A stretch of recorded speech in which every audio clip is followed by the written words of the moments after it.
Welcome to Season 5 of the Color Success Podcast, where we talk with guests from AAPI and ethnic minority communities and have real discussions about mental health and what success looks like. I'm your host, Dr. Stephanie J. Wong. Before we get into it, remember to subscribe to our mailing list for free at colorsuccesspodcast.com so you don't miss any updates. There, you will find our socials, YouTube channel, and all episodes on streaming platforms for great additional content. Today, I have a guest from the East Coast. Citra Tenore is an independent author of children's and science fiction books. She published her first book, Summer with a Twist, when she was 11. Guys, what are we doing with our lives? At 20, she's now promoting the first book in her new science fiction series, which came out when she was 19. Check out her sci-fi mystery series called The Dead Planet's Requiem on anywhere you buy your books. Citra, thank you so much for being with me today. Thank you so much for having me. I wanted to dive right in and ask you about your journey in terms of becoming an independent author at 11. Yeah, well, it's funny because like every single time I talk to people, they think that it was like that romantic tale of a kid who always liked reading and writing. I hated books for no, I hated books with a passion. Like my parents' first memory of trying to read to me actually was when I was like I had to be 4 or 5 years old, and I just took the book and threw it across the room. And so, and apparently that stayed that way consistently throughout childhood. And it really had a huge effect on my studies, of course, because once I entered kindergarten and made it into, the later years of elementary school, ELA becomes very important. And I was like really bad at reading comprehension and everything. So my parents did not know what to do. My mom's from Indonesia. She didn't know how to deal with this type of thing in a child. And my dad, this is also his first kid. And even here, he was like, I don't know what to do. So they resorted to movies and we would just watch movies together, my dad and I, and we would pretty much do scene study together, almost like actors would do. And it really had a huge impact on the way that I viewed words because I realized in movies with scripts, it's basically like a book in a sense. So that was kind of how I got into writing and had a lot of respect for writers because as a kid, you watch a movie and you see only the actors, but then as you get older, you realize like, oh, there's actually people behind the camera. And that was really when I started to respect that. That is a very strong visual of a kid throwing books at their parents. Yeah. So where did you make the transition between loving movies, thinking about scripts, and then saying, hey, I want to write a book? Yeah, well, I mean, naturally, because I was little and, even though I did respect scripts and whatnot, I did fall in love with that whole movie world. And my dad had been a theater actor when he was in his 20s. So, and he still has actor friends to this day. I was very enthralled by that whole acting world and wanted to join it. So I took acting classes as a kid, and I did some like indie film work as well. And yeah, the thing was through doing that, I would talk to casting directors and agents and whatnot, and they would all tell me the same thing, like, listen, you can be as good an actor as you want, but if the script is awesome, there's nothing we can do. And that really did sit with me even as young as 11 years old. And I knew that, well, maybe I don't want to pursue a career where I don't even get to decide if the story is good, if people are going to enjoy it. And it was through that experience and pretty much being told that, if you want to control something, you should pursue something else. That's what I really fell in love with the idea of writing a book, because that was something I could control. And as someone who can be very possessive creatively, that is a very appealing career path. Well, I imagine that it's also very empowering to say, I'm going to take control over some narratives and maybe my narrative. And I know that you mentioned to me that diversity and representation was very hard to come by when you were a child, when I was a child. It's getting better, but how did that impact you in terms of the stories that you were writing? Yeah, like as a kid, especially as someone who already hated books, it then became even harder to like children's novels because, it's easier to give something a chance when you can maybe relate to a character in a story. I remember when I was 11, I found I went to my mom's bookshelf and I saw that like in the adult section, there were all kinds of books for general population Americans, and they were written by, people with unusual names, minorities and such like. But yeah, it didn't really seem to pervade into the kids' world until I was around, I think, high school age. But yeah, growing up and not having characters who were at the very least mixed race predominantly in there really bothered me a lot. So that was a huge motivator. And of course, my friends who were also children of immigrants, they loved that there was someone who wrote the little quirks that maybe like kids who were, just weren't from those types of households where it was two cultures clashing all the time. It was very funny to them because those types of things just, yeah, they weren't common enough in kids' books. What are some nuances that you would want folks to understand about being in a mixed race household? That there's a lot more humor in it than I think people will maybe point out. I feel like a lot of the time when people talk about mixed race minorities, it always has to be like a very sad, dramatic saga.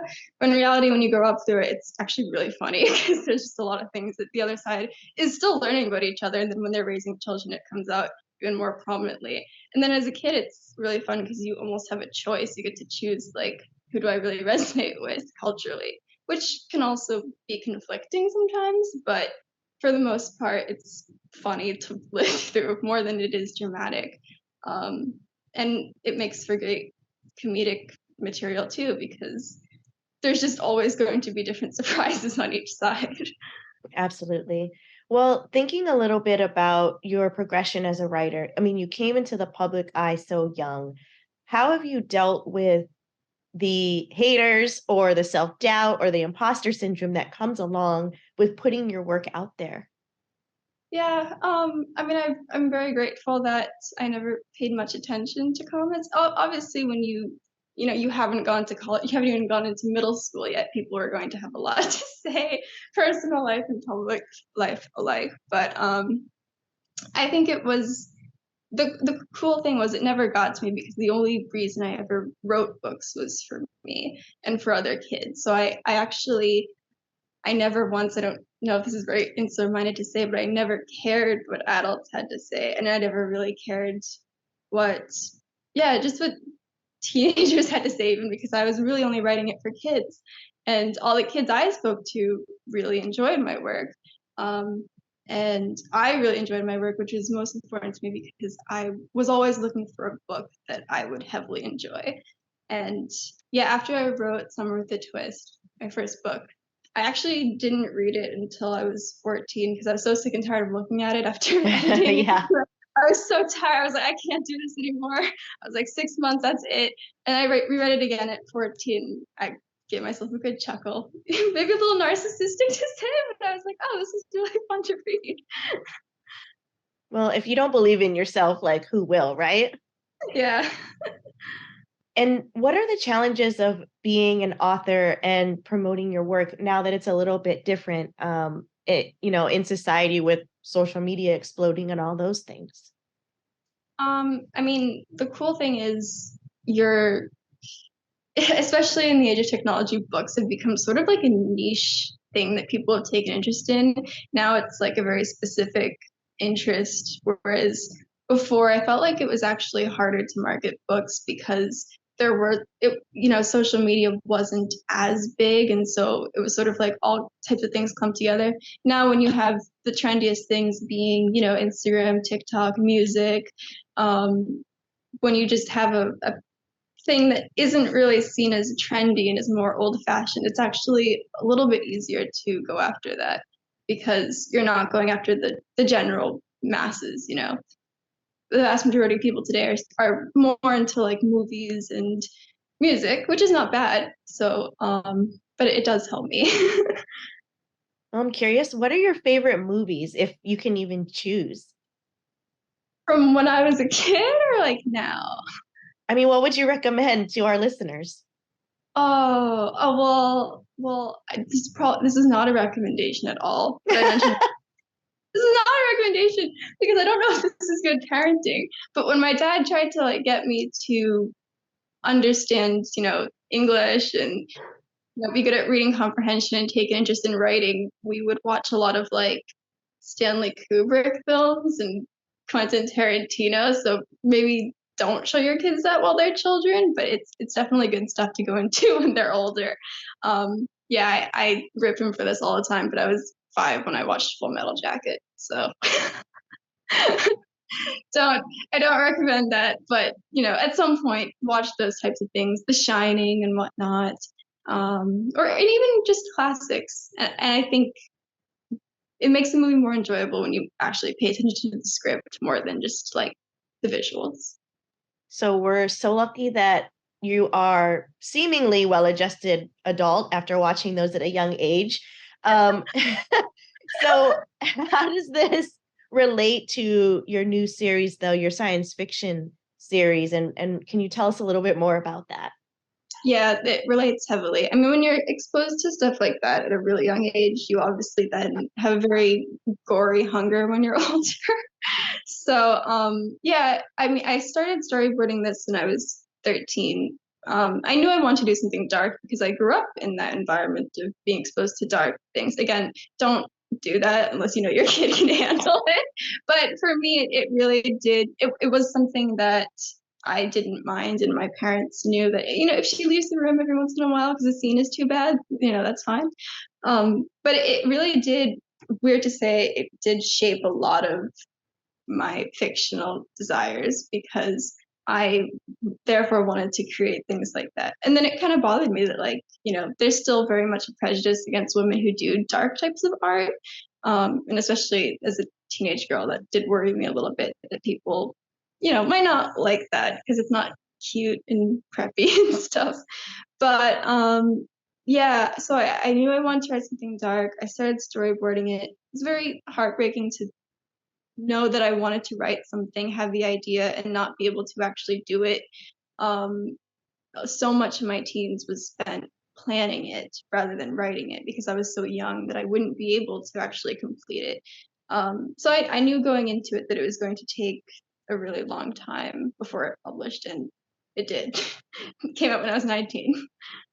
How do you think, though, that diverse individuals can be seen? Because you're incorporating these in your books and, we're seeing it more in movies, but from your perspective, how could we do that? Yeah, I don't think it's so much about making it like, here's the Asian character, here's the Black character. That always bothered me watching that, where they were like, here's the very obvious, token that will prance around and say that like this is what makes it diverse, right? I don't really like that when there's just like one actor or one character written into a book, and I'm like, okay, I kind of saw what you were doing. It's like I much tokenism. Yeah. Yeah, yeah.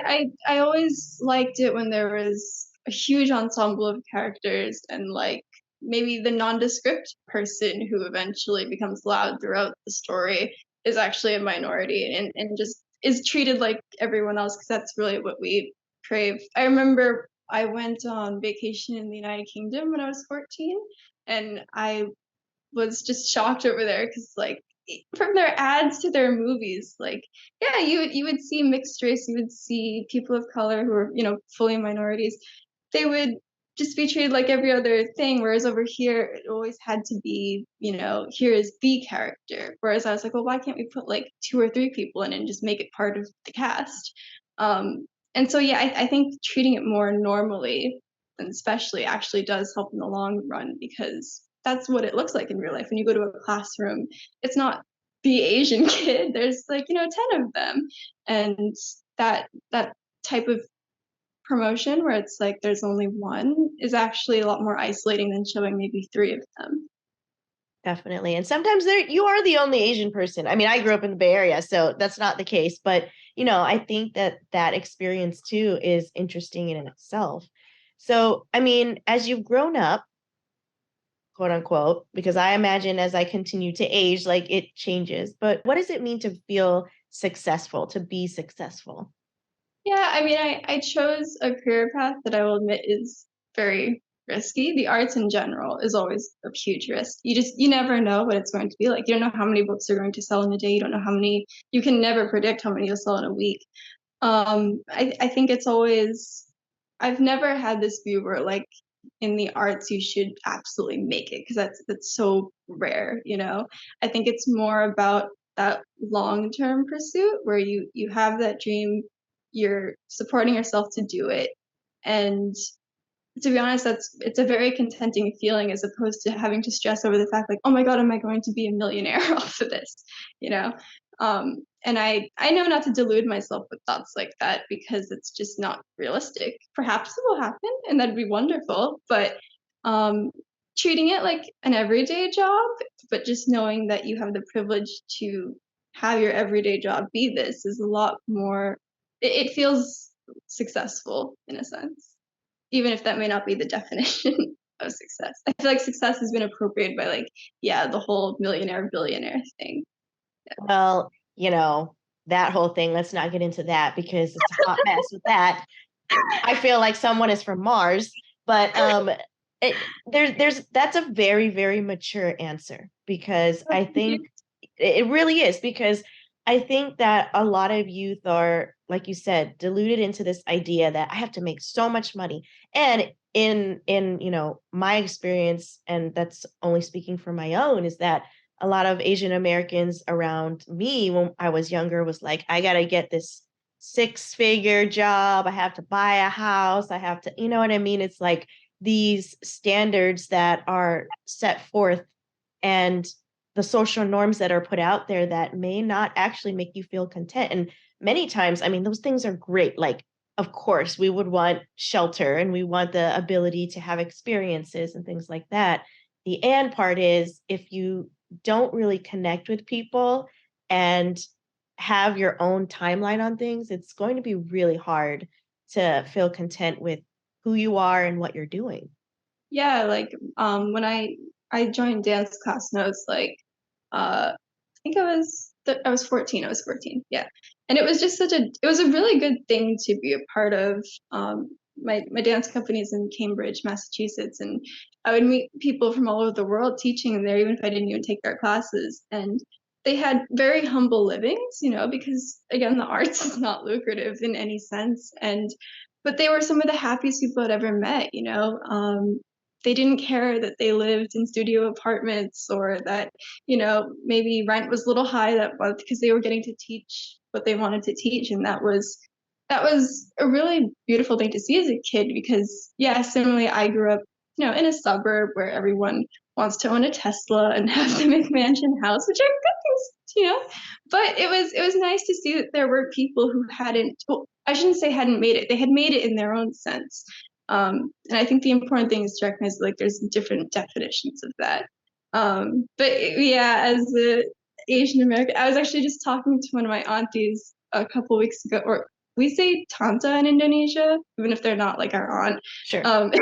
She was like, "Oh, Chisha, like, I understand the stress your mom goes through sometimes." She's like, my biggest dream has always been that all my daughters become doctors. So, and I was like, yeah, that standard definitely, you know, made me a little hesitant when I was a kid. But as you get older, you shed that a little bit, and it's okay to shed that. There's this aspect, and that you're talking about, that straying away from that box can be a push and pull sometimes between family and their children, especially with immigrant families. There's this very stringent notion of what is successful and what that dream looks like. And honestly, if I want to break it to you guys, is that being a medical doctor is high on burnout. You're in major debt. Um, so I have so much respect for medical doctors, and my father-in-law is a retired pediatrician and just tirelessly help the community. We need them. And if that is not what makes you energetic or fills your cup, then it's going to be a long, hard road if you Yeah, choose that. well, like, a ton of my friends are in med school right now, because I have a lot of Eastern friends, so that's kind of natural, right? But we Sure. always talk about that, like, yeah, there's so many different ways to influence a community, not necessarily just through. And it's true, like, you see that it's not just with health and whatnot. Entertainment, as shallow it is to say, it does have a huge impact on the way that people view the world. And I mean, I remember when I was as young as when did that song Gangnam Style came out? Do you remember that? Of Yeah, course, I love Psy. I remember when that came out, and I was in elementary school, and this guy who used to give me crap because again, I used to look like a little more Asian when I was a kid. I don't know what happened when I got older, but yeah, this guy who used to be very derisive to like minority kids literally came up to me one day and was like, "Hey, I didn't know Asians could be cool." And I was like, "What?" Well, And I couldn't hate him because that was more of a reflection of his household rather than him, who was only 11. But right. it really that was such an eye opener for me because I hadn't yet started some with the twist, but that's when I realized that wow, like literally what we see on our screens, read in our books, listen to on our music does unfortunately have a huge impact on. I mean, literally, it was a song, and it already made him rebel against his parents a little bit, and it's actually pretty powerful what entertainment can do. As sad as it is to say, but especially when you're dealing with young people who are malleable and impressionable, you got to reach them through that lens as well. And Psy has a bajillion hits on that song. So, there we go. And even I fell in love with him more because he did the collaboration with Suga of BTS. So, Oh, yeah. yeah, I mean, I'll put it for representation. There's BTS behind my back. So I really do think that that's a good point in terms of entertainment really having an impact.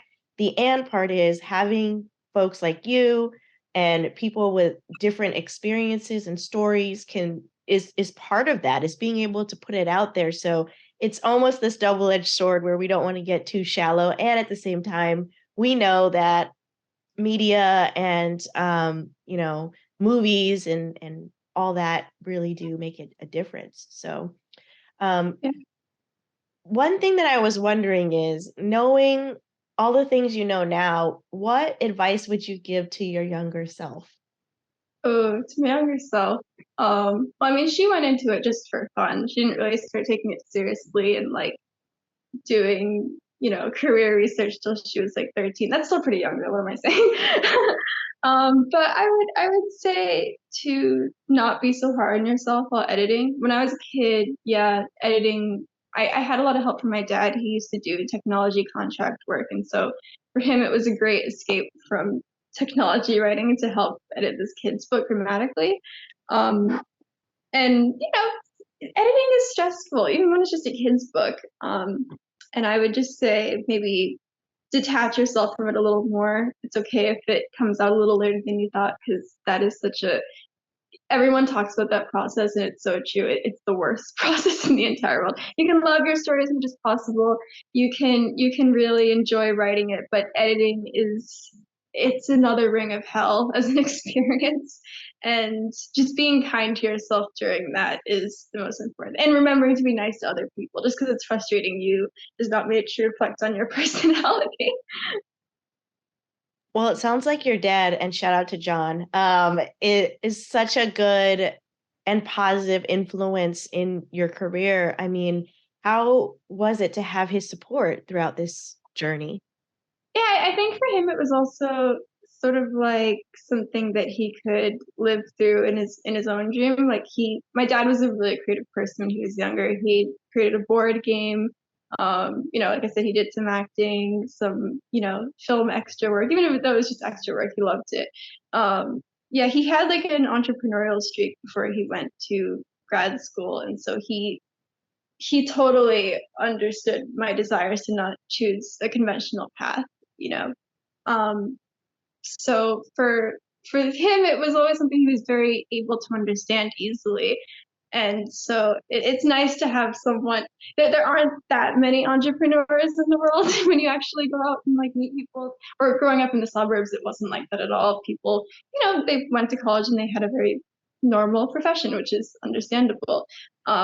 So to be privileged enough to have a parent who had lived in that way before, that was so helpful, is still helpful, because even though he's now chosen a very normal life, he he understands, maybe my mood swings every once in a while, you know. But yeah, so it's nice to have that balance where one parent totally gets it. So Absolutely. So, if you could pitch your why people should read your book, I did want to give an opportunity for people to get kind of a little snippet and where people can find the series. Yeah, it's called The Dead Planet's Requiem. What just released is volume 1. I had originally been marketing it as a science fiction book, and then as people started reading it, they were like, "What? No, this is a mystery." So if you're also a mystery fan and you would like a little sci-fi twist to your life, then it is a really entertaining read. It's 700 pages, so if you have the time, if you're looking to get to know a lot of imaginary people, this is the read for you. That's always how I like to market it. Like, you can make imaginary friends in your lonely life. It's a but very unique way to put it. I love it.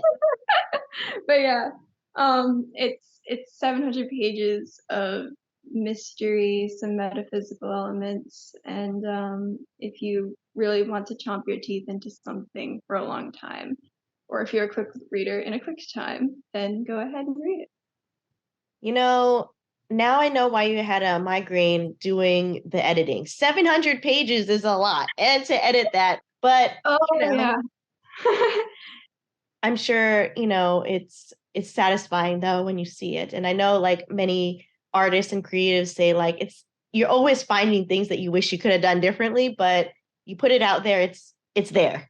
So Yeah. Oh, I haven't. The last time I read it was in its final draft of editings, and it was so painful. I read the whole thing in a weekend because my graphic artist was like, "Hey, I need to, get you done on your schedule. That way I can move on to the rest of my work." And so I breezed through it, and ever since then I haven't read the book. I'm like, I'm not going to read this thing until I'm 25. I'm going to find so many things wrong with it that I don't want to see, and just letting it age and then forgetting about it a little bit and then going back to my books has pretty much been the best way to like it. If I read it after it publishes immediately, I'll hate it, because I'll notice so many things that I wish I had put in or wish I had taken out. Whereas if I go in there kind of almost forgetting it a little bit, it's a lot more enjoyable because I get to read it as a reader. mhm. Well, you're leaving a legacy behind, and that's what's really cool about it is that it's in print. It's Oh, it's thank there, you. right? So I'm super proud of you, and I'm so happy to continue to promote your work. Thank you so much. Thank you for tuning in. Remember to support us for free by subscribing to our mailing list at colorsuccesspodcast.com. There, you will find our socials, YouTube channel, and all episodes on streaming platforms for great additional content. As Rob Heaps from Partner Track said, success is contagious, so come catch it.